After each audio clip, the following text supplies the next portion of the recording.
Hello दोस्तों, स्वागत है आप सभी का हमारे यूट्यूब चैनल अड्डा 730 स्टडी में।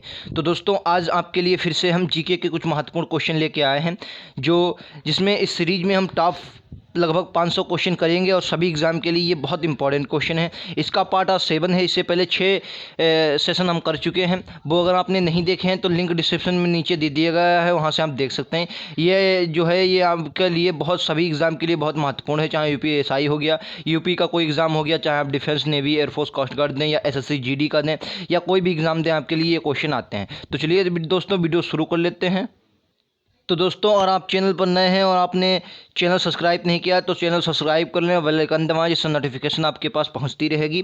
और अगर आपने पिछले वीडियोस नहीं देखे तो लिंक डिस्क्रिप्शन में नीचे दिया गया है, वहां से आप देख सकते हैं, सारे वीडियोस मिल जाएंगे। वीडियो पसंद आए तो लाइक से सब्सक्राइब करना ना भूलें। चलिए आज का पहला क्वेश्चन देख लेते हैं। ये रहा आपका पहला क्वेश्चन, उड़ाइए।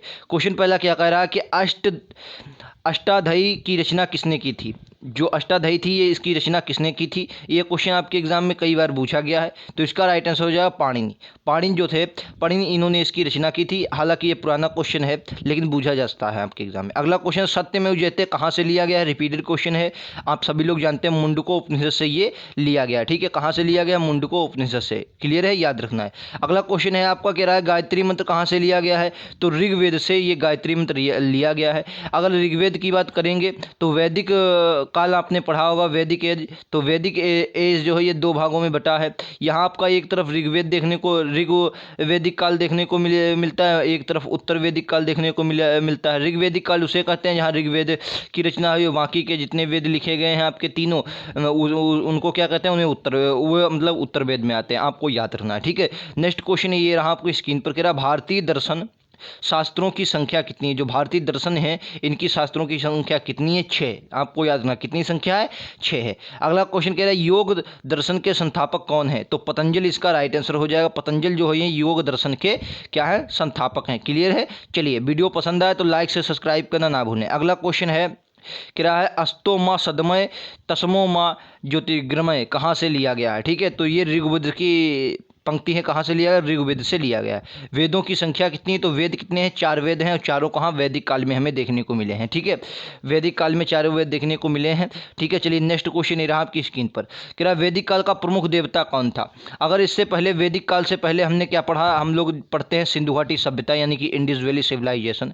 अगर सिंधु घाटी सभ्यता हम लोग पढ़ते हैं तो हम लोग देखते हैं कि सिंधु घाटी सभ्यता में ज़्यादातर ये पूजा के साक्ष्य बहुत कम मिलते हैं, लेकिन हाँ, प्रकृति पूजा, पशुपति की पूजा वहाँ होती थी। लेकिन जब हम वैदिक काल देखते हैं तो वैदिक काल में ऋग्वेद जब देखते हैं, तो ऋग्वेद में जब आप आते हैं तो ऋग्वेद में देखते हैं कि वहाँ कर्मकांड हो जाते हैं और यज्ञ वगैरह होते हैं। तो वहाँ से जो है किसकी पूजा थी? तो इंद्र देवता की पूजा होती है। ये क्वेश्चन बहुत इंपॉर्टेंट हो जाता है। ठीक है, चलिए नेक्स्ट क्वेश्चन है आपकी स्क्रीन पर, कह विष्णु के अवतार विष्णु के अवतार का जन्म अभी नहीं हुआ।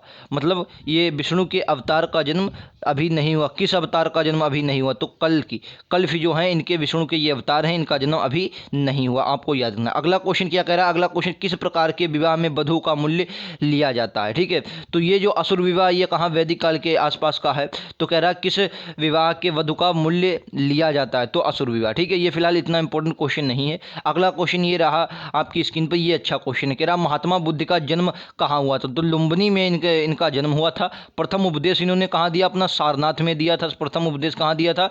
सारनाथ में दिया। मृत्यु इनकी कहाँ हुई थी? कुशीनगर में। इनकी कहाँ हुई थी? कुशीनगर में इनकी मृत्यु हुई थी। ये 2-3 बातें आपको याद रखना है। अभी आगे बहुत अच्छी बातें आपको बताएंगे इनके बौद्ध के बारे में। अगला क्वेश्चन कह रहा है कि बुद्ध के माता और पिता का क्या नाम था? तो माता के जो महामाया व सुद्योधन। ठीक है, माता का नाम महामाया था और पिता का नाम सुद्योधन था। कभी कभी आपके एग्जाम ग्रुप डी में पूछ लिया जाता है ऐसा क्वेश्चन। ठीक है, नेक्स्ट क्वेश्चन कह रहा है बुद्ध किस कुल से संबंधित है? जो बुद्ध थे ये किस कुल से संबंधित है? कई बार एग्जाम में पूछा गया। ठीक है, बुद्ध किस कुल से संबंधित है? ये क्वेश्चन आपके लिए इंपॉर्टेंट हो जाता है और इसका राइट आंसर हो जाएगा शाक्य। शाक्य कुल से ये संबंधित थे। इंपॉर्टेंट क्वेश्चन है, याद रखना है। अगला क्वेश्चन कह रहा है बुद्ध की पत्नी व पुत्र का नाम क्या था? पत्नी का नाम इनकी यशोधरा था, पुत्र का नाम राहुल था। ठीक है, नेक्स्ट क्वेश्चन ये आपकी स्क्रीन पर, उड़ाइए। इसका राइट आंसर क्या हो जाएगा? बताइए। कह रहा महात्मा बुद्ध को ज्ञान कहाँ प्राप्त हुआ? देखिए, महात्मा बुद्ध को ज्ञान कहाँ प्राप्त हुआ? तो महात्मा बुद्ध को जो ज्ञान प्राप्त हुआ बोध गया में प्राप्त हुआ। ठीक है, ज्ञान प्राप्त हुआ कहाँ प्राप्त हुआ? बोध गया में ज्ञान प्राप्त हुआ, आपको याद रखना। अगला क्वेश्चन कह रहा है महात्मा बुद्ध ने घर त्यागने की घटना क्या कहती है। जो महात्मा बुद्ध ने घर त्यागा, और ये बहुत इंपॉर्टेंट क्वेश्चन है। जो इन्होंने अपना घर त्यागा उसे महाभिनिष्क्रमण कहा जाता है। तो महाभिनिष्क्रमण के मतलब क्या आता है कि इन्होंने अपना घर त्याग दिया था। अगर इन्होंने प्रथम उपदेश की बात करेंगे तो धर्म चक्र परिवर्तन कहा जाता है। अगर इनकी मृत्यु की बात करेंगे तो महापरिनिर्वाण कहा जाता है। क्या कहा जाता है? महापरिनिर्वाण कहा जाता है। ठीक है, ये बातें आपको याद रखनी है, बहुत इंपॉर्टेंट है। महापरिनिर्वाण की मृत्यु को कहा जाता है।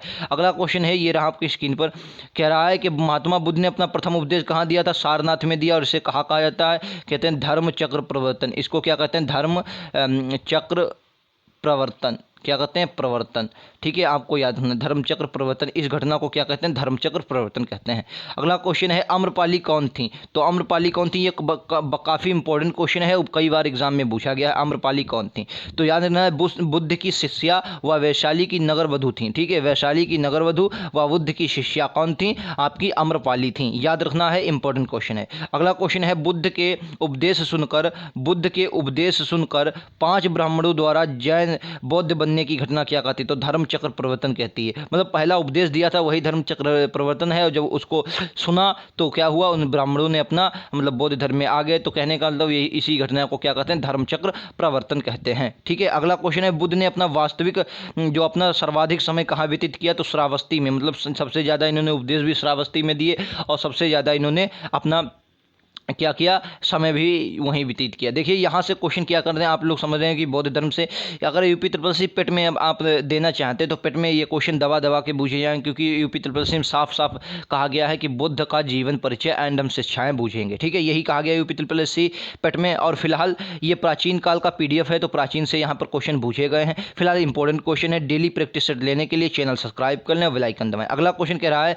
कि बुद्ध के समकालीन शासक कौन थे? इंपॉर्टेंट क्वेश्चन है। तो इनके समकालीन बिंबसार हुए हैं, उदयन हुए हैं, और प्रसेनजीत व प्रद्योत हुए हैं। ठीक है, ये आपके फिलहाल इतने इंपॉर्टेंट नहीं है, ये 2 आपके इंपॉर्टेंट हैं, बिंबसार और उदयन, ये आपके इंपॉर्टेंट हैं। ठीक है, तो ये वीडियो आपको कैसा लगा? 20 क्वेश्चन थे।